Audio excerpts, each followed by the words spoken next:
Hello, friends of the earth.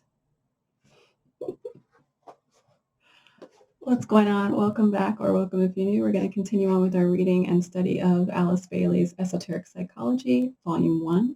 We are in Chapter 2, Certain Questions and Their Answers, reading the section that is going deeper still into the question, which is, of what value is it to know about the 7 rays? Thank you so much for watching. Thank you for journeying with me on this study. And really quickly, let me show you my edges because I spent a long time in the mirror. Oh, don't look at that side. Let me show you my edges. And also, let me show you my magical shirt. It says create good karma.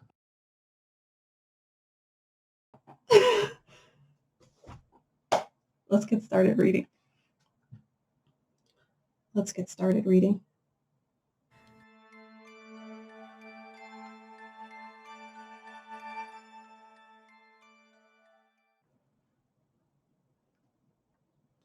Okay, this will be our focus today. Continuing on.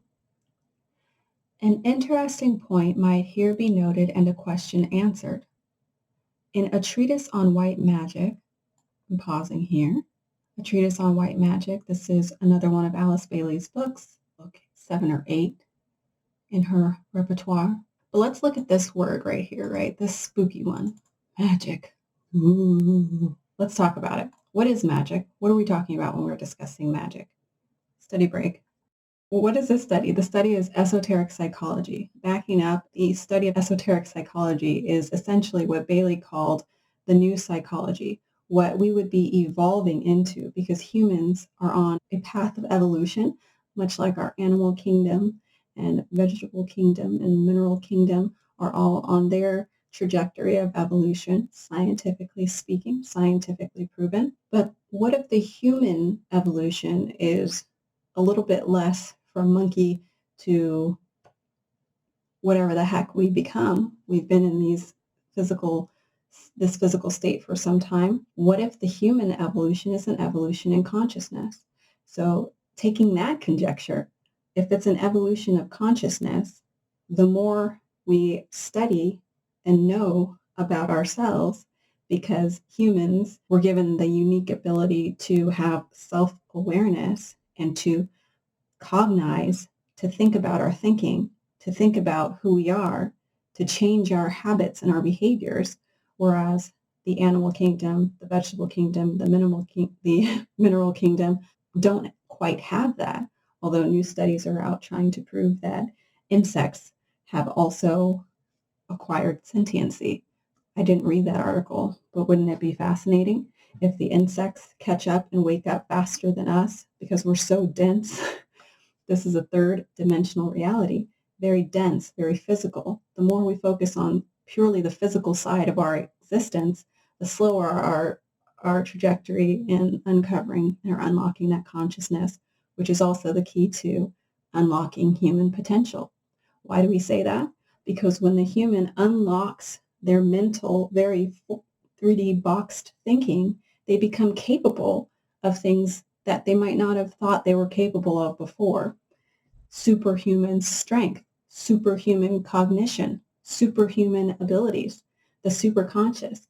Esoteric psychology says that it's going to study the superhuman traits and abilities just as much as traditional or normal mainstream psychology has studied the subconscious or subhuman, lower levels of thinking, our habits, behaviors, and patterns that have made us very dense, held back, stunted. All those things that we already know are just like, okay, all the laundry list of reasons why we are imperfect beings. Esoteric psychology says, hey, there's another half of humanity that we're missing from the equation. If we add that to the soup as a new ingredient, we're going to be able to do so much more, because that part of who we are is all of that unseen. That unseen realm is just as important as this dense physical reality that we've been kind of touting as the absolute. as the mega, as the important. And this is perpetuated by our media, our news, our et cetera, people around us. So if we look at the unseen realm, and for ages it's been seen as this pseudoscience, this rah-rah, what do we call it, all these things. I can't think of the term right now. It's a good thing because it's so silly now to hear it.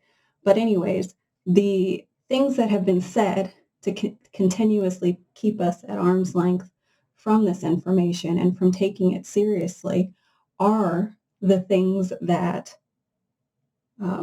lost my train of thought and was pretending like I still had it. Let's pause for a second. What are we trying to say? The things that we've been dismissing, thank you, are in fact verifiable. Could even call it scientific, because science, it says from this teachings, is going to be one of the fields that help to perpetuate the new psychology, which again is nothing new. It's studying actually the ancient psychology. But science and those different fields are going to be able to see that this information is in fact repeatable, testable, and can be provable. So these are like the basic tenets of what science actually is. And so if you look at something and you say, okay, if I study the location of this planet at this time of the year and its effect on people who have this astrological makeup in their birth chart, who were born under this sun sign, who have this rising, who have this, these asteroids are going around at this side. Are their behaviors, thoughts, and feelings influenced by the location of this planet, or this planetary transit or alignment? Oh, okay, yes, we can study that in a single individual. We can study that in groups. We can study that in societies. We can study that in the ages that we have gone through as a species. And we can see repeatable patterns that way. That's one thing. There's another thing where we can understand that our highest intelligence agencies, I'm in the US, wherever you are, you might have an intelligentsia that is similar to ours, but ours has been so kind as to deliver information to us to show that, yes, they've been looking into these very same things, the unseen that we've dismissed on a mainstream level, and have also been able to test, document, verify that there is very much so an unseen aspect of our reality. So while we're studying this, waking up to the fact that there is, in fact, an unseen life that is just as important as our seen life, we're waking up to the fact that when we put those together and we mix them up, the soup that we're going to get from that is going to be something that is that much more edifying, because that feeds the part of us that has become dormant. What people will say when they talk about our pineal gland becoming calcified through different things like our toothpaste, our water, whatever the heck, all those things. Fluorides have been known to make this gland a little dormant and dull. And this is supposed to be an internal sensor that helps us to pick up on that unseen realm. So again, it's not a conspiracy, it's just a reality. But our highest levels of intelligence have studied this and looked into it. And this teaching is saying that according to a plan, which is a divine plan, there will be a time when we wake up to this information, not to focus heavily on why we haven't had it up till now, but to see that there is a trajectory of consciousness, an evolution of consciousness, and it lines up with certain ages and stages of humanity that we call golden ages, all that stuff. So we're right on schedule. Even though you look outside or you turn on your TV and you see a lot of chaos and madness, there's also a great opportunity to reverse it. That would be moving away from this very physical, disconnected, unspiritual, non-believing, skeptic, hardened heart, hardened soul, absence of soul being self, the lowercase s, and moving into wholeness, unity consciousness, understanding our totality. That means studying what our intelligentsia know about us. And again, magic, which was what we were really going to start talking about from the beginning, is what? Let's switch back over to our reading here, because we can pop that open in a side panel. I like to, yeah, let's do that.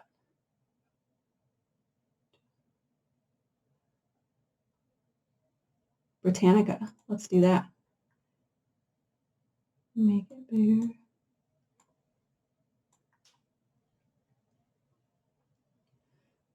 And let's make sure it's still showing. Yeah.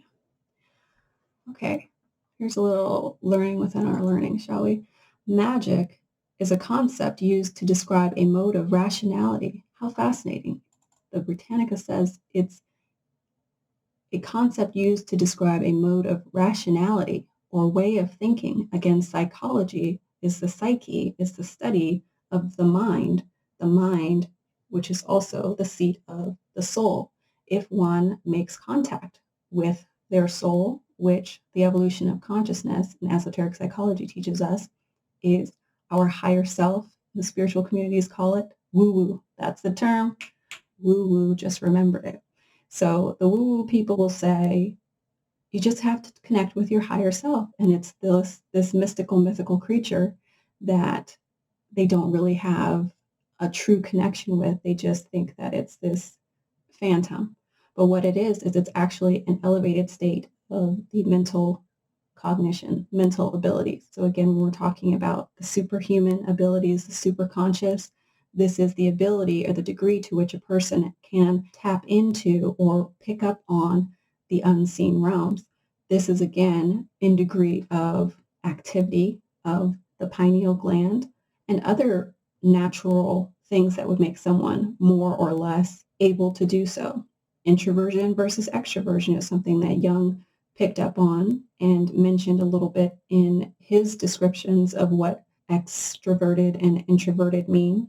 Introverted for him means that you're actually fueled more by the inner world and have a higher disposition to picking up on the unseen realm rather than someone who is externally focused or has that extroversion as their center or lens through which they see the world.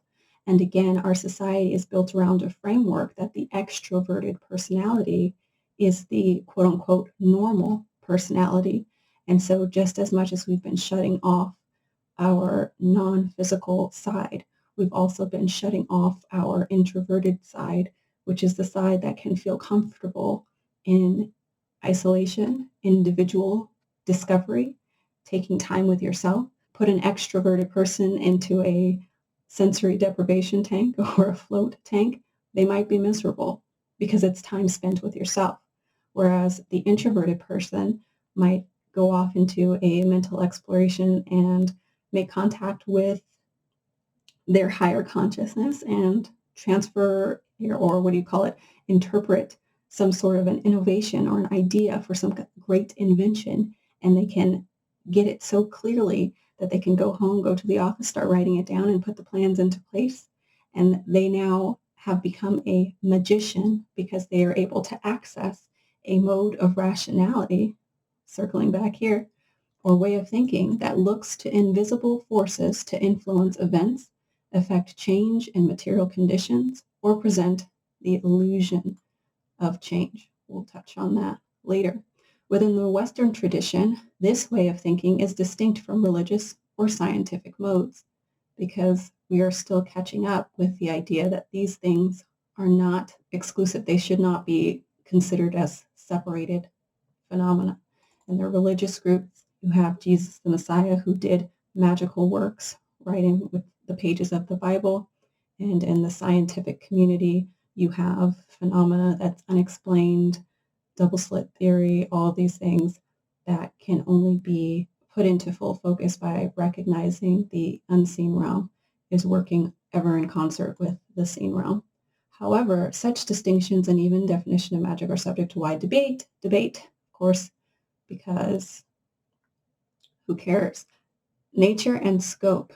Practices classified as magic include divination, astrology, incantations, alchemy, sorcery, spirit meditation, and necromancy. The term magic is also used colloquially in Western popular culture to refer to acts of conjuring and sleight of hand for entertainment.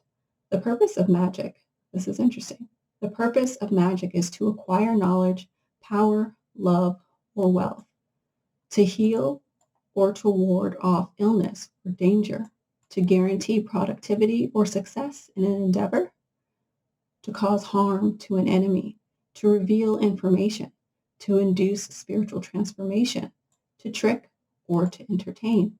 You see how this runs the full gamut here? This is because of kind of what we're going to say down here in this paragraph. The effectiveness of magic is often determined by the condition and performance of the magician. A magician is just a person who is aware of the invisible forces that allow him or her to influence events and affect change in the material world. So their effectiveness is determined by their condition and performance, and they are thought to have access to unseen forces and special knowledge of the appropriate words and actions to manipulate those forces. And again, this is being studied by our highest intelligence agencies to the point where these were actually being taught. So you're able to teach a person how to remote view or to channel or use telepathic channels to get information. So they've got it down to a point, a science, if I dare say so. They've got it down to a science in terms of teaching people how to do magical works. And this is in our three-letter agencies again. So no longer are these woo-woo or mythical conspiracy theory folks who are thought to have access to anything that's separated from you and I. The mind and the ability to think make one capable of being a magician. Now, which of these activities that magician chooses to embark in comes down to this column and the great separation or the division that we're seeing right now in this quickening, this moment of chaos, which is also what you see right on time, right on schedule, right before any golden age, is this dark age or this age of forgetfulness where humanity or a conscious collective comes further and further out away from their source, their remembrance of the unseen realm, of their capacity to work with nature and in harmony with themselves and others, and this forgetfulness of spirit and soul. And this, again, always like clockwork in all of our history, shows that we have this dark moment before the dawn or the awakened, enlightened age. Phenomena associated or confused with magic include forms of mysticism, medicine. Isn't that funny? Medicine is a practice of magic. You take a substance and you are suddenly healed. That is influencing events and affecting change in material conditions. We also have heard of the placebo effect. So this is where it takes it a step further, where a person is so trusting in the medical field that they are able to take a substance that's actually essentially a sugar pill, and based on their belief, the power of their belief in the practice of medicine, not, of course, for a broken limb, but for whatever small ailment that magician, aka man or woman, is capable of performing. People have been known to heal themselves under the placebo effect. Again, measurable, provable, could be labeled scientific if we did the work. The study of esoteric psychology, the goal of that is that the players will be put in place in the years to come that will actually test and prove these conjectures as fact. And by doing so, prove that there is a soul, which is a higher mind, which is a higher state of consciousness, which is accessible to every man and woman. So phenomena, again, associated or confused. Continuing on, magic is sometimes divided into high magic in the intellectual elite, bordering on science, and the low magic of common folk practices. A distinction is also made between black magic, used for nefarious purposes, to harm an enemy, to reveal information, and white magic, ostensibly used for beneficial purposes. And this is respecting the laws of nature, understanding cause and effect, understanding unity consciousness. That which I do to another is done unto me, the golden rule, do unto others as you would like done unto yourself. Those who are in this camp tend to be newer souls, or as you say, less evolved in consciousness. Like we learned in the studies from Martin Kenny, there are equally two different trajectories going on at any given time. You have souls that are rising in consciousness and those that are going backwards in consciousness, and they're on, the trajectory right along with you, because Earth is a school. This is a place where we are meant to learn the human experience and to learn what it means to activate our higher human consciousness or to succumb to our lower human consciousness, which is our animal instinct, our very primal, very reactive, very, competitive, all that stuff, which is the temptation because that's the easy way, right? But yeah, as we are going through our tests of this life experience of Earth as a school, because it has to be a purpose to all of this, right? It isn't just to go and get a degree and to talk in rooms and feel important and get a job and then go lay ourselves to rest for the long nap. That's a very superficial, fickle way of looking at the gift that is life. Get those edges. Get those edges. All right. So on this note, white magic being ostensibly used for beneficial purposes, we return to the Tibetan writings of Alice Bailey. I wonder how that jumped in there. In a treatise on white magic, I referred to the two groups of observers and communicators. The third group lies outside our present discussion. And the question was asked, who trains these observers and communicators? Backing up just a little bit to this point made at the end of the last video, where it's telling us about the goal of where we're finding ourselves at. Remember the map of the Constitution of Man that we looked at, and we're finding exactly where we are. Are we very connected to the emotional, astral nature of our lives and ourselves, as it says down here? Or are we ready to elevate into a higher level of consciousness? The goal of becoming the monad, which is the fully integrated self. It says, when you have learned the lesson, this is the lesson, the Earth is a school of self-forgetfulness. Now, this isn't the scary, I have no idea who I am, where I am, what I am. This means that I don't put the lowercase self ahead of the bliss, growth, attainment of all others. I don't act with only this small version of being ahead of the importance of all other life. I am part of the one life and part of all life. Therefore, I feel connected to those around me. So it is not just about me. I don't act out of selfishness, maliciousness, malice in the terms of harming another. Again, the distinction between dark magic, black magic, and white magic. You can do the other stuff, and many people do. However, and that again is another practice of magic. People are practicing this every single day. Self-forgetfulness is the lesson that we need to learn in order to seek nothing for the separated self. This isn't about division, divide and conquer, war tactics. When you stand firmly on your own feet and look for aid within yourself, learning self-empowerment through self-awareness, through tapping into the storehouse of the unseen realm, pineal gland activation, understanding. And when the trend of your life is towards cooperation, working with others, then you may pass from the stage, interesting, of the observer to that of communicator. And this is what she's talking about down here. This will happen because you can be trusted. You can be trusted. Until then, you cannot be trusted.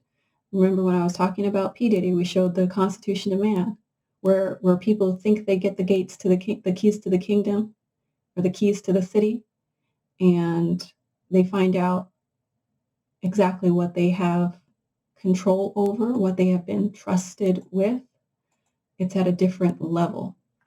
The playground, it seems you have the full constitution of man. I wish I had the chart up. I don't today. But if you go back to that video, or it's actually linked in the description if you wanted to download that yourself for study. Good to have up when you watch these videos or read this book. So the universe knows, again, the all-seeing eye, the energy that knows how to manifest cause and effect without fail. Every time it's consistent, studyable, duplicatable. It's science. The laws of the universe are scientific, but we act as though everything is up to chance, a big mixed bag. So we act in defiance of natural law of nature. And again, this is part of that forgetfulness, that dark age where people become very ignorant of the fact that there is a higher order or a divine order to this thing called life. But when you pass from the stage of observer to that of communicator, you can be trusted to communicate only that which is impersonal and truly constructive, and which will not feed the emotional nature and satisfy the desire self. This again is coming away from that dark magic, which is also they talk of sleight of hand. It's also a sleight of tongue, or people who know how to be magicians with their speech will also use their words, spelling cursive and spelling curses is magic. If you are using your words to stir up an emotional nature in another, again, manipulating the material plane, which is all magic,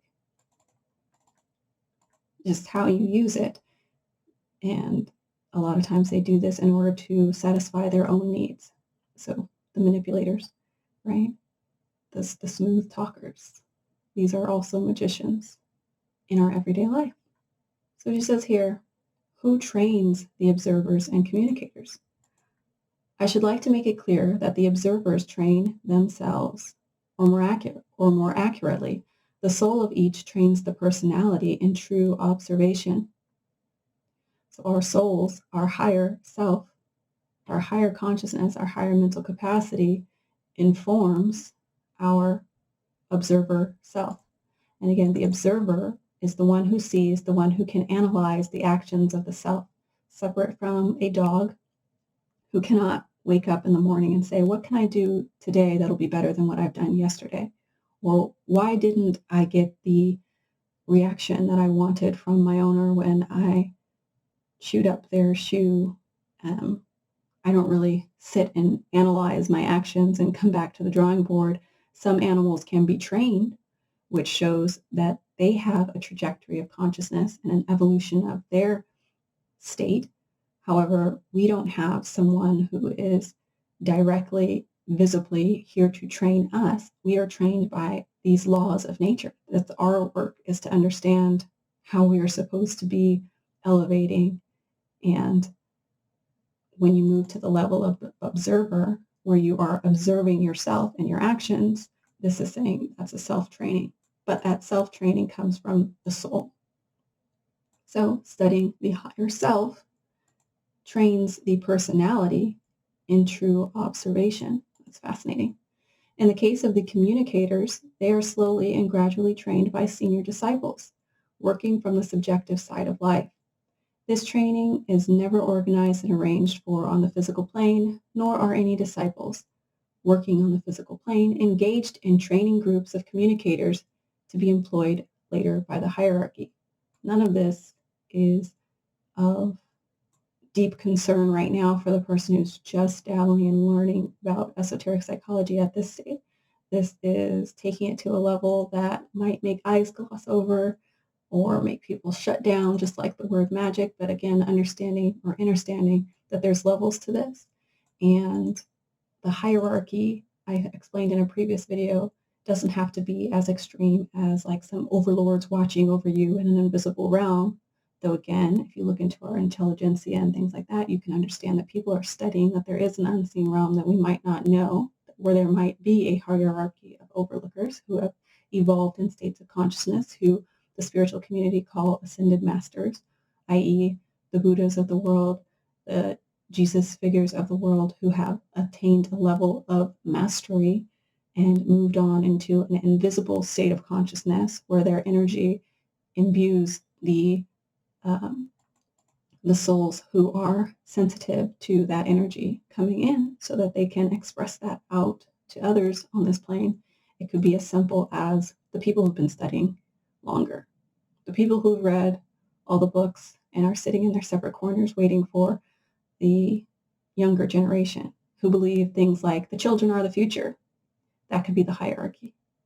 The people that have studied consciousness and are just waiting for the people to put stuff in place, and then they're like, yes, we're going to start doing the work on this earth to build a better future.